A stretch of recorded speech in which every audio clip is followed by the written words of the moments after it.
brothers in Christ. We are now on the 12th Sunday in Ordinary Time. In today's Holy Mass, we include in our prayers the following intentions: for our safety against the COVID-19 pandemic, for the speedy recovery and complete healing of all those affected by this coronavirus, for the eternal repose of all those who died because of this COVID-19, and for the safety of all our frontliners. We also include in our prayers the following intentions: for the thanksgiving of Julie Benitez, Hannah Benitez on the occasion of her birth anniversary, Jaime Castro on the occasion of his birth anniversary, Mr. and Mrs. Ray Tantamco, Julius and Winnie Fajardo, Mario Yazon and family, Dr. and Mrs. Africano Aquino, Ray and Glo and family, Virginia Gintu. For the wedding anniversary of Alan and Tess Dimzon, for the special intentions of Christian Joshua Angeles, Leila Abiog, Mary Manette Pineda, Emeline and Takaw Inoue, Michelle and Mark Anthony Sengson, Jonel and Josuel Pamintuan, Elenita Vitug, Emmanuel Vitug, Katrina Tumang, Jojo and Janet Villanueva, Jose Dexter Manabat, Teresita Tongyo, the St. Jude Tadeus Parish Pastoral Council, and the St. Jude Village officers and homeowners. For the speedy recovery, safety, good health, and complete healing of baby Glornita Ganya, Paz Suwing, Annalyn Ocampo, Nilo Udan, Mark Lester Arce, Happy Sanchez Romero, Larry Sichon, Rodel Gabarda, Mike Manlutak, Maan Morales Menjola, and all our sick relatives and friends. And for the eternal repose of the souls of Norma, Eusebio Francisca, Emiliano Sr. Celerina, Marcelo, Dolores, Roman, Teresita Zablan, Norberto, Guadalupe, Carmelito, Arturo Vitug, Jesus Manabat Sr., Lorenzo, Ian Nicole, Herminio, Eduardo, Manuel Tongyo, Mark Louis Tongyo, Juanita Lagason, Rolly Canlas, Carlos, Corazon, Francisca, Angelita, Alejandro, and all poor souls in purgatory.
As one family, let us begin our celebration with our act of faith. In the name of the Father, and of the Son, and of the Holy Spirit. Amen. The grace of our Lord Jesus Christ, and the love of God, and the communion of the Holy Spirit be with you all. And with your spirit. My dear friends, let us acknowledge our sins and so prepare ourselves to celebrate the sacred mysteries.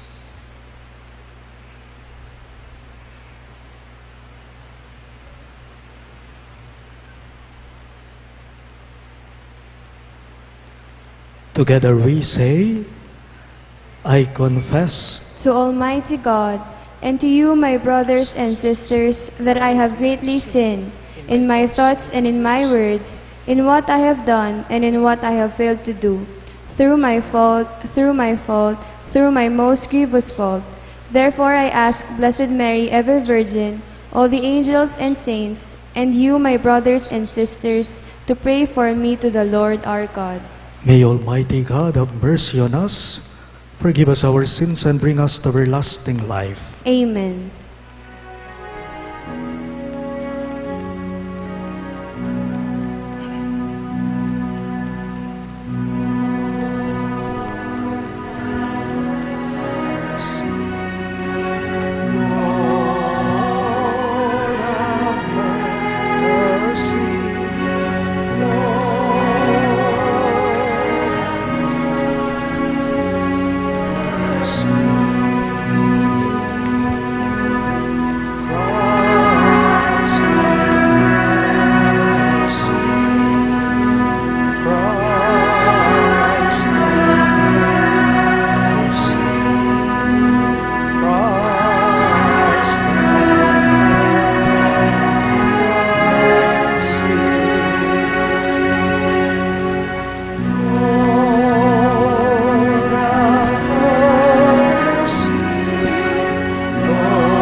Gloria in excelsis Deo.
Let us pray.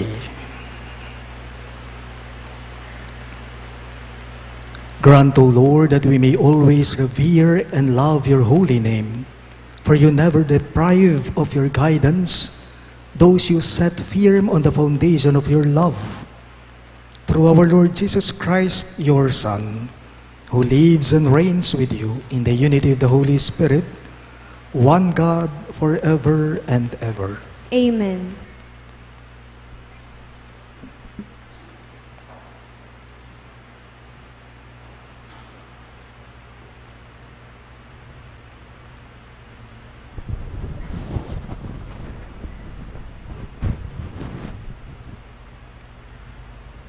A reading from the book of the prophet Jeremiah. Jeremiah said, I hear the whisperings of many. Terror on every side. Denounce, let us denounce him. All those who were my friends are on the watch for any misstep of mine. Perhaps he will be trapped. Then we can prevail and take our vengeance on him. But the Lord is with me. Like a mighty champion, my persecutors will stumble. They will not triumph. In their failure, they will be put to utter shame, to lasting, unforgettable confusion. O Lord of hosts, you who test the just, who probe mind and heart, let me witness the vengeance you take on them. For to you I have entrusted my cause. Sing to the Lord, praise the Lord, for he has rescued the life of the poor from the power of the wicked. The word of the Lord. Thanks be to God. Responsorial Psalm, let our response be, Lord, in your great love, answer me. Lord, in your great love, answer me. For your sake I bear insult, and shame covers my face. I have become an outcast to my brothers, a stranger to my children, because zeal for your house consumes me, and the insults of those who blaspheme you fall upon me. Lord, in your great love, answer me. I pray to you, O Lord, for the time of your favor, O God. In your great kindness, answer me with your constant help. Answer me, O Lord, for bounteous is your kindness. In your great mercy, turn toward me. Lord, in your great love, answer me. See, you lowly ones, and be glad. You who seek God, may your hearts revive. For the Lord hears the poor, and his own who are in the bonds he spurns not. Let the heavens and the earth praise him, the seas and whatever moves in them. Lord, in your great love, answer me.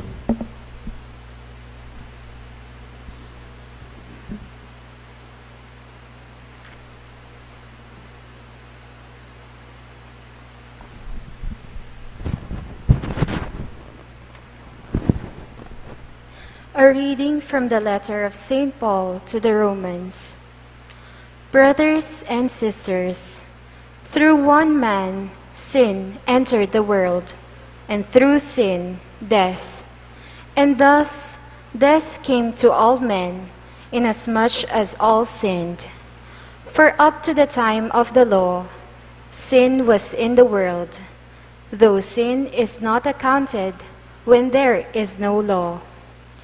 But death reigned from Adam to Moses, even over those who did not sin, after the pattern of the trespass of Adam, who is the type of the one who was to come. But the gift is not like the transgression. For if by the transgression of the one the many died, how much more did the grace of God and the gracious gift of the one man, Jesus Christ, overflow for the many. The word of the Lord. Thanks be to God. We all rise to honor the Holy Gospel.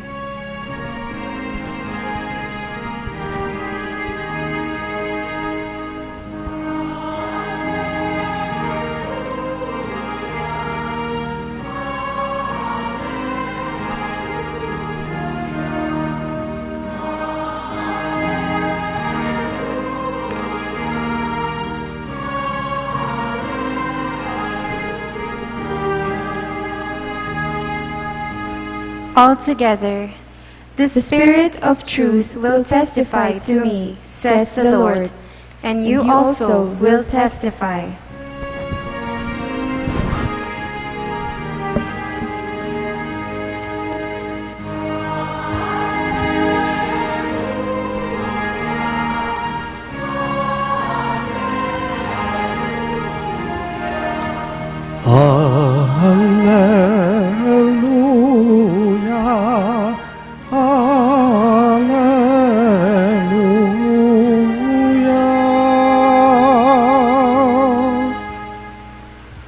The Lord be with you. And with your spirit. A reading from the Holy Gospel according to Saint Matthew. Glory to you, O Lord.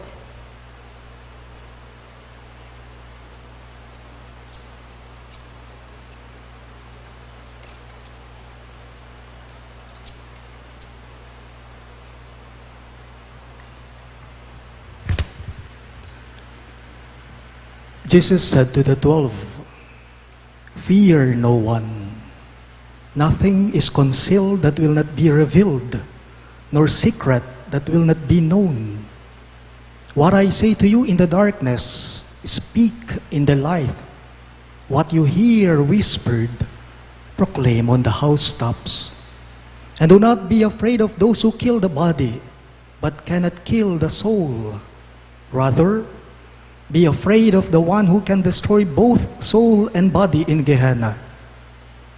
Are not 2 sparrows sold for a small coin? Yet not one of them falls to the ground without your Father's knowledge. Even all the hairs of your head are counted. So do not be afraid. You are worth more than many sparrows. Everyone who acknowledges me before others, I will acknowledge before my heavenly Father. But whoever denies me before others, I will deny before my heavenly Father." Sisters and brothers in Christ, the good news of our salvation. Praise to you, Lord Jesus Christ.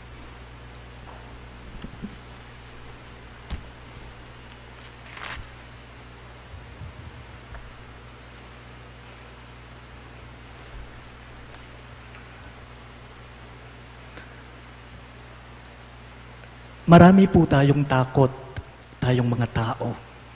Iba-iba na ang mga takot natin sa buhay. May taong takot tumanda. May taong takot naman na magkasakit siya. May taong natatakot siyang maubusan ng ipon niyang pera. May taong takot sa biyanan. May tao pong takot na maiwan siya o mapag-iwanan siya. May taong takot sa utang. Nakakatawa lang po minsan, natural na nangyayari yan sa ating lahat. Yan mang pangalan mo, nakakalimutan mo, kapag ka kinakain ka na ng takot at kilabot sa buhay mo. Baliyo po takot yung mumunang manyira king panataga disposisyon na ning tao. Takot ang unang sumisira sa panatag na kalooban ng isang tao. Pansinin ninyo, putang tatakot ka, dadalumdum ka pa nga tao. Putang tatakot ka, ala na ka nga tatandanan, king agyo mong gawan, itike kang akakalingwan. Takot nga naman ang unang sumisira sa panatag na kalooban natin. May isang taong tinanong siya kung ano ang pinakakinatatakutan niyang posibleng mangyari sa buhay niya. A man was asked, "What is your greatest fear?" Then he replied, "My greatest fear is to die." Sabi niya, "I fear death because I do not know what would happen to me when I die," he said. By the way, we all have our own set of fears. We fear losing somebody we love. Others fear losing their job. However, why fear?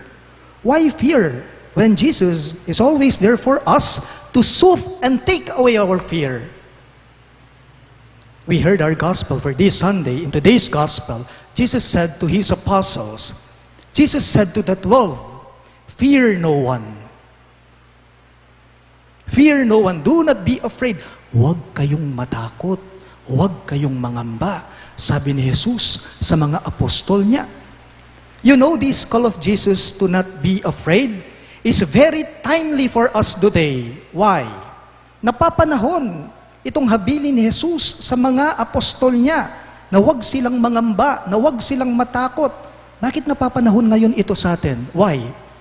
Because many of us are so afraid of getting sick because of COVID-19 pandemic. Why? Takot tayo, nangangamba tayo, na magkasakit tayo ng salot ng pandemyang ito. But why be afraid if the Lord is with us? We have nothing to be afraid of if the Lord is with us. We simply have to be extra careful and surrender, leave everything up to Him. May tatlong magkakaklaseng nag-board exam po. Habang hinihintay po nila yung result, yung outcome sa board exam nila, tinanong sila, itong tatlong magkakaklaseng ito. Yung una, kinumusta siya, at ito pong naging tugon niya, itong naging sagot niya, ewan ko, 50-50 ako, hindi ako sure kung papasa ako, kinakabahan ako, bahala na, sabi niya. Yung pangalawang kinumusta, iba naman ang naging sagot niya. Sabi niya, sa totoo lang, hindi na ako nakakatulog ng maayos, ng mahimbing paggabi kasi iniisip ko magiging outcome, yung result ng board exam. Nininervyos ako, takot akong bumagsak. Sabi niya, tanging yung ikatlo lamang na kinumusta, ang tugon niya, ang sagot niya ay naiiba. Sabi po niya, I offer everything to Him. Ipinasa Diyos ko ng lahat-lahat, sabi niya. Whatever the result would be, so be it. It is God's will. I gave my all. I did my very, very best. Sabi po niya, bukod lamang yung pangatlong kinumusta, sa Diyos, malakas ang kapit niya.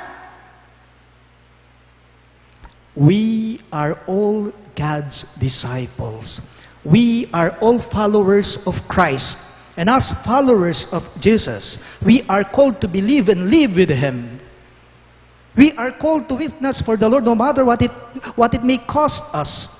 You know the key for us to become a true follower of Christ, the key for us to become true followers of Christ is to defeat fear with faith. Malabanan natin ang takot natin sa pamamagitan ng pananampalataya natin. Paalala lang po, ang tunay na alagad tayo bilang mga anak ng Diyos, bilang mga tagasunod ni Kristo, tayo bilang alagad ng Diyos, ang tunay na alagad, alam po ninyo, nakakasumpong po siya ng tibay ng kalooban niya sa kabila ng mga takot na nararanasan niya. Ang tunay na alagad, alam ninyo, tayo bilang mga alagad ng Diyos, ang tunay na alagad ay nakakakita siya ng liwanag, ng pag-asa, sa kabila po ng mga pangambang kinakaharap niya. At ito'y matatagpuan lamang natin, itong pag-asa, itong tibay, itong lakas, itong liwanag, kung sa Diyos lamang tayo nagtitiwala.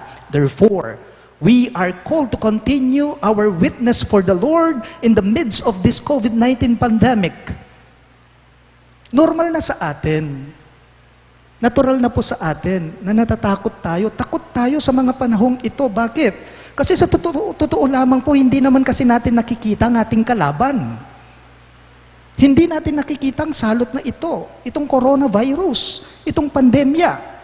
Our enemy is unseen. Our enemy is powerful and can kill us anytime. Pero napapansin po ninyo, sa kabila ng mga takot natin, sa kabila po ng mga pangamba natin, nananatili tayong matatag at panatag dahil sa Kanya tayo naniniwala at nagtitiwala. At no po king pangalaguring mitunggen na yamano king ebanghelyo. In our gospel, Jesus is telling us that He knows everything about us. So do not be afraid, He said. He knows everything about us, even our deepest fears, our worries. Kahit daw yung bilang ng buhok mo sa ulo mo, alam niya kung ilan yan. So ibig sabihin, ganun kalaki, karami, kalapad ang pag-ibig, ang pagmamahal ng Diyos sa atin. So do not be afraid. We are worth more than many sparrows. So, let us defeat our fear. Let us conquer our fear, especially our fear of this COVID-19 pandemic. And let us continue to live our faith because the Lord is with us and the Lord is telling us to not be afraid.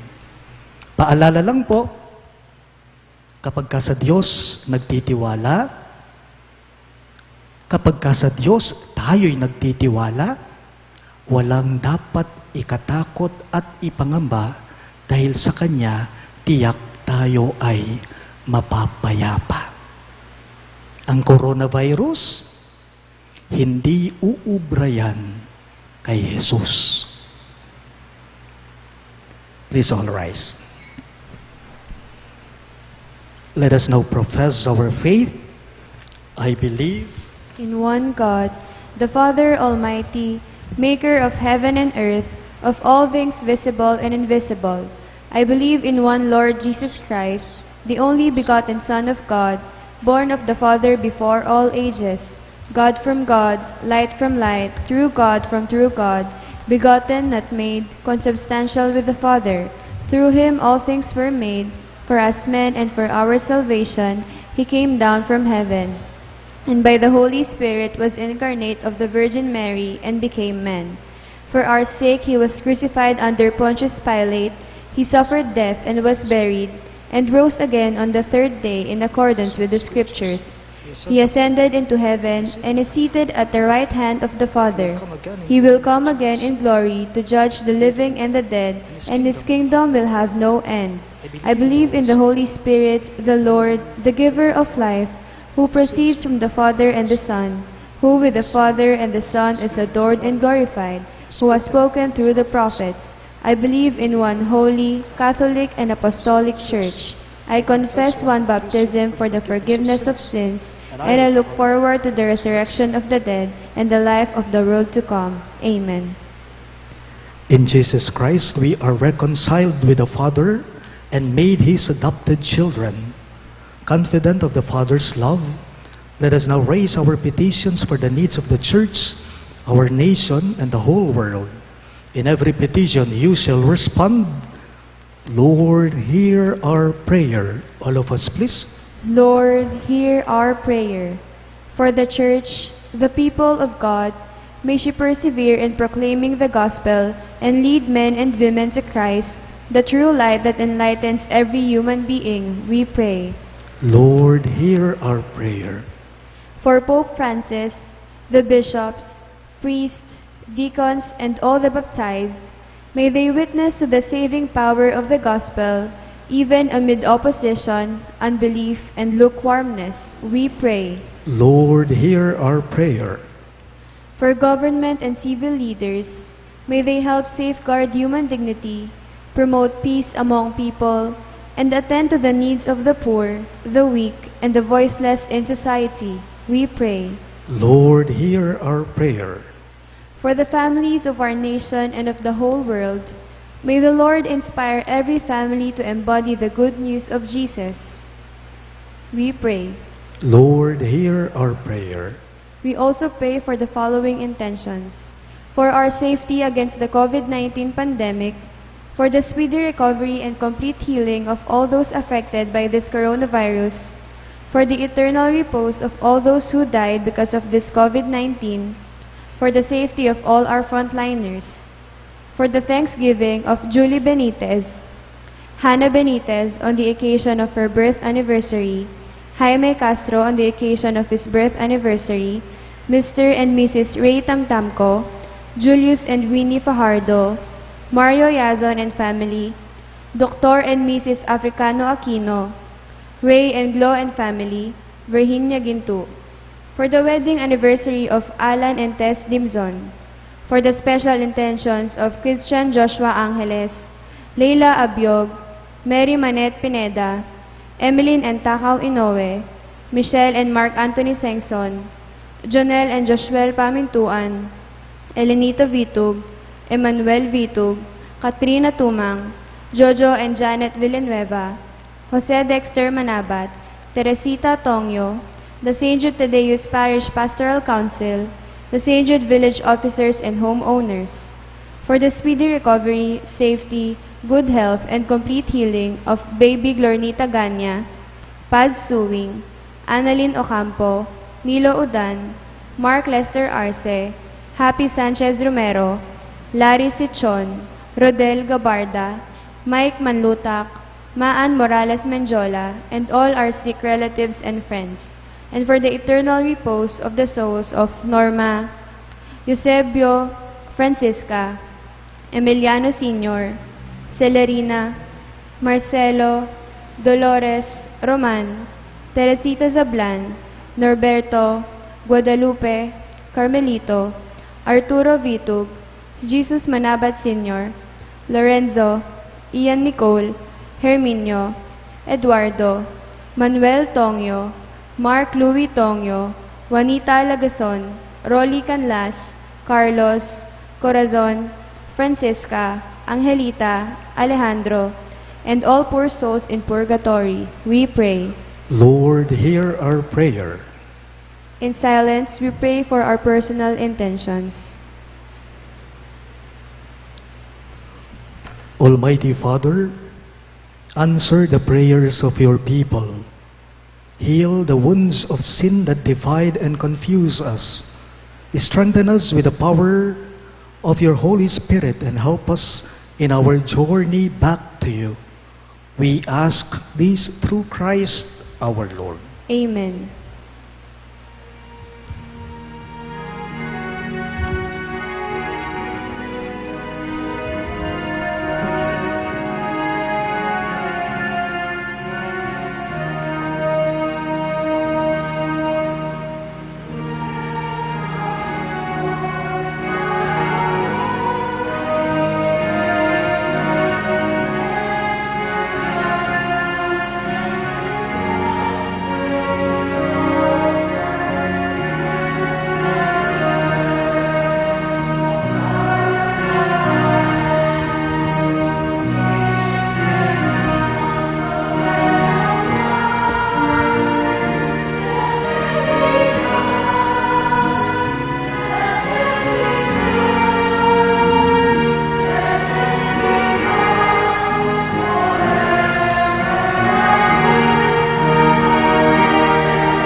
Please rise for the incensing.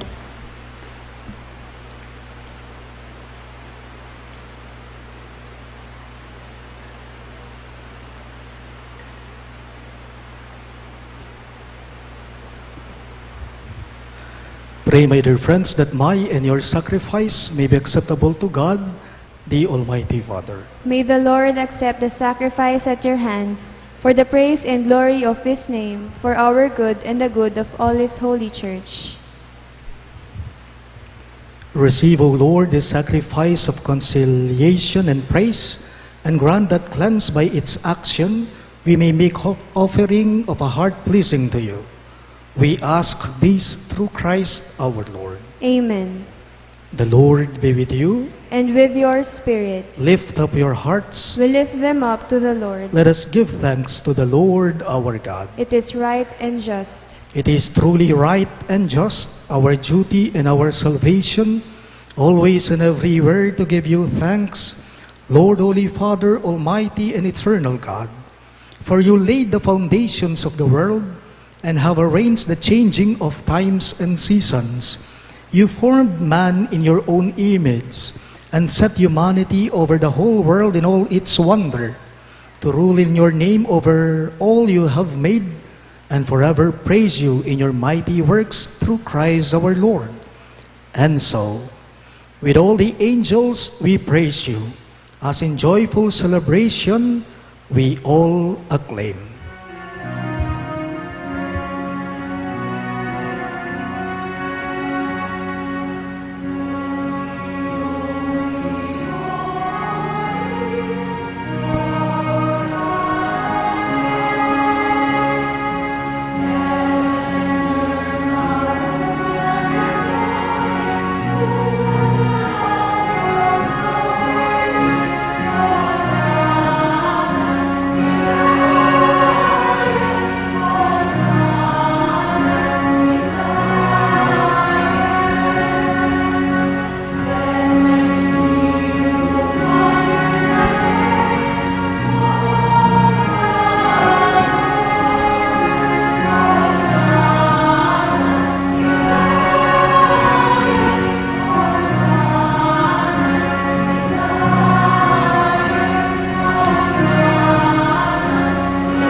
You are indeed holy, O Lord, the fount of all holiness.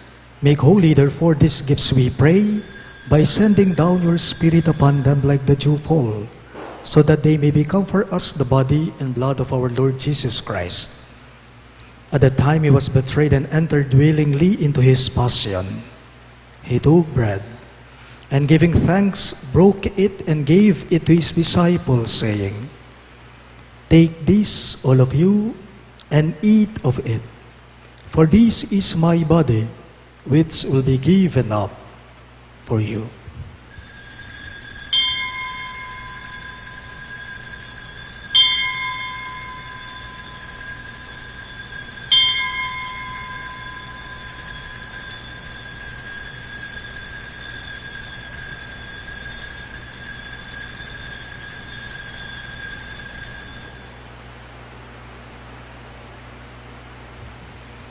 In a similar way, when supper was ended, he took the chalice, and once more giving thanks, he gave it to his disciples, saying, "Take this, all of you, and drink from it.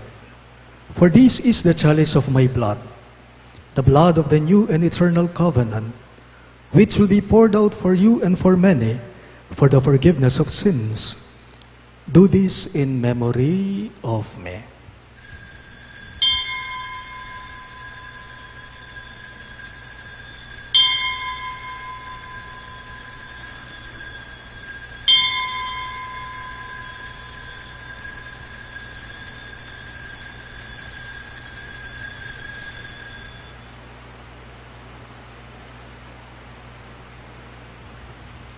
The mystery of faith.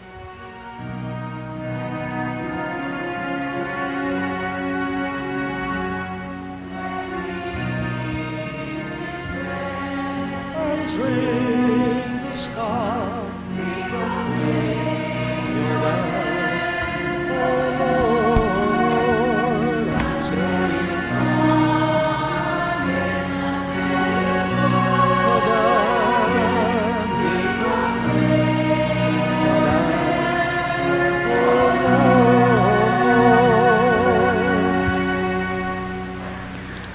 Therefore, as we celebrate the memorial of his death and resurrection, we offer you, Lord, the bread of life and the chalice of salvation, giving thanks that you have held us worthy to be in your presence and minister to you.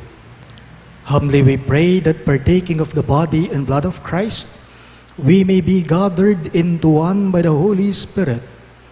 Remember, Lord, your church spread throughout the world, and bring her to the fullness of charity, together with Francis, our Pope, Florentino, our Bishop, Pasiano, our Bishop Emeritus, and all the clergy. Remember your servant Norma, whom you have called from this world to yourself. Grant that she was united with your Son in a death like his, may also be one with him in his resurrection. Remember also our brothers and sisters who have fallen asleep in the hope of the resurrection, and all who have died in your mercy. Welcome them into the light of your face. Have mercy on us all, we pray, that with the Blessed Virgin Mary, Mother of God, with Saint Joseph, her most chaste spouse, with the blessed apostles, Saint Jude Thaddeus, our patron saint, and all the saints who have pleased you throughout the ages, we may merit to be co-heirs to eternal life, and may praise and glorify you through your Son, Jesus Christ. Through him, with him, and in him, in the unity of the Holy Spirit, all glory and honor is yours, Almighty Father, forever and ever.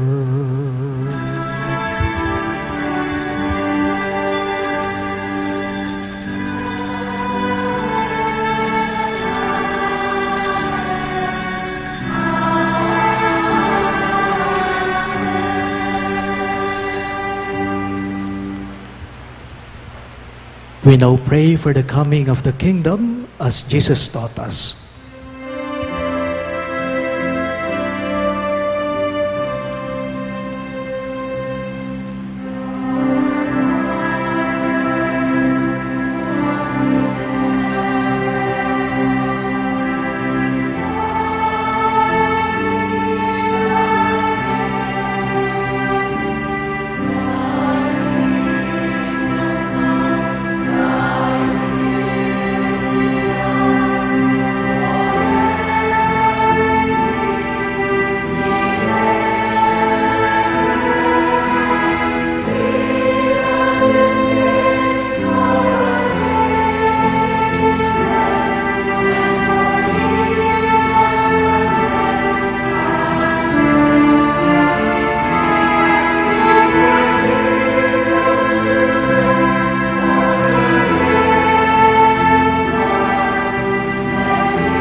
Deliver us, Lord, we pray, from every evil.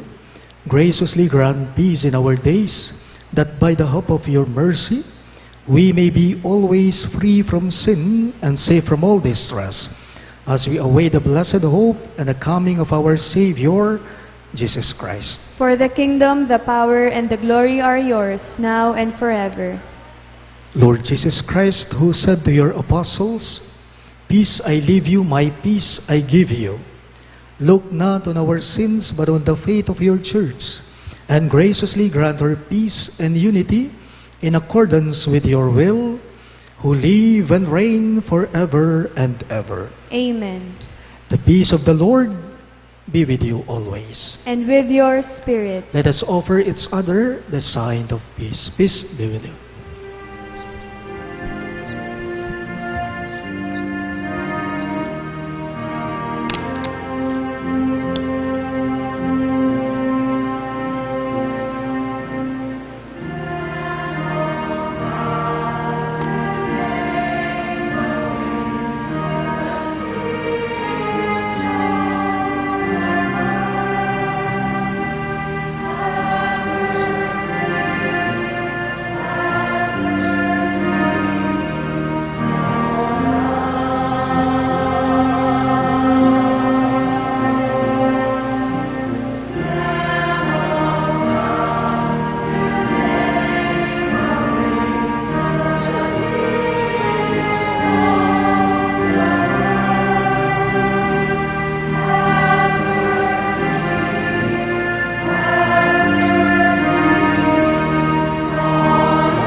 Behold Christ Jesus our Lord.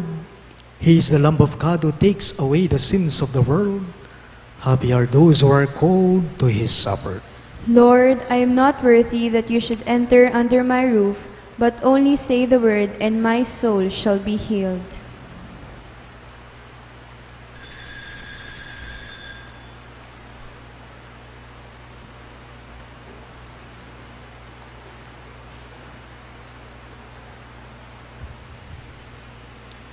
The body of Christ. Amen.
Let us pray.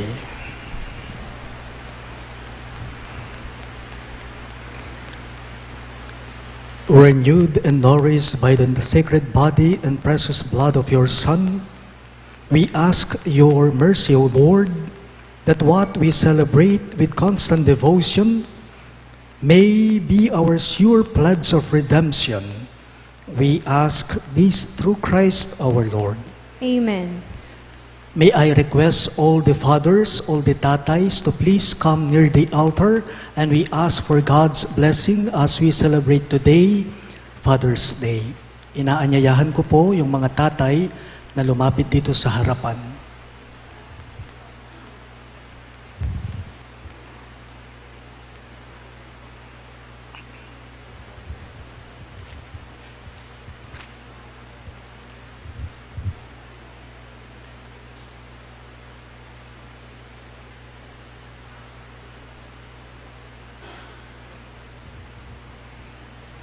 The Lord be with you. Let us pray. God our Father, you entrusted your Son Jesus, the child of Mary, to the care of Saint Joseph, an earthly father. We ask you, O Lord, to bless all this father today as they care for their families. Give them strength and wisdom, tenderness and patience. Support them in the work they have to do, protecting those who look to them as we look to you for love and salvation. We ask this through Christ our Lord. Amen.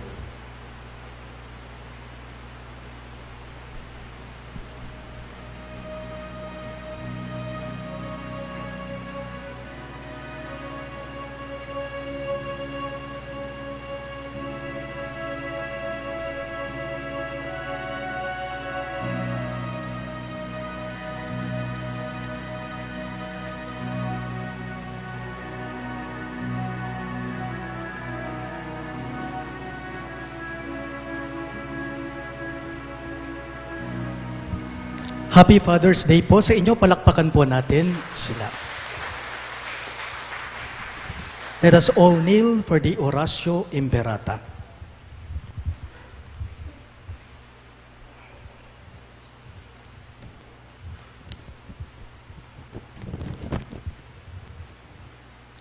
Let us pray.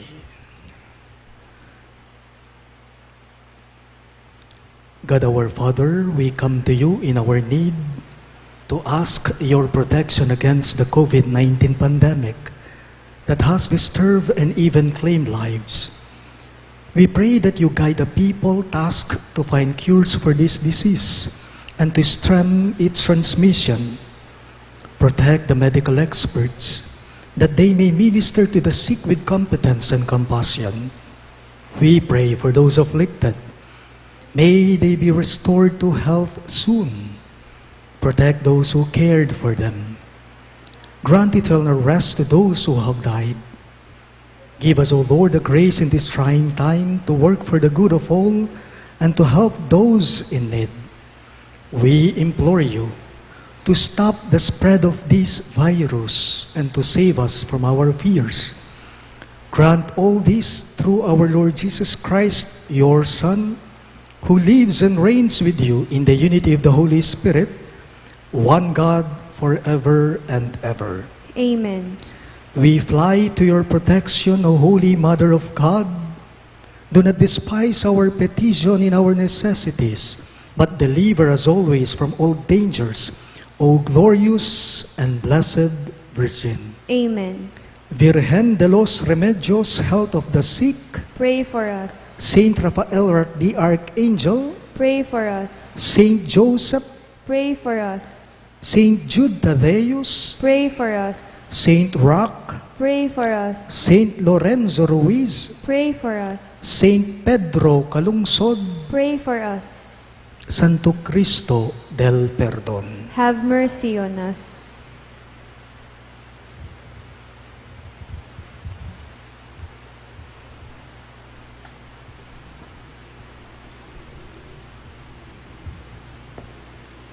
The Lord be with you, and with your spirit. and may the Almighty God bless you, the Father, and the Son, and the Holy Spirit.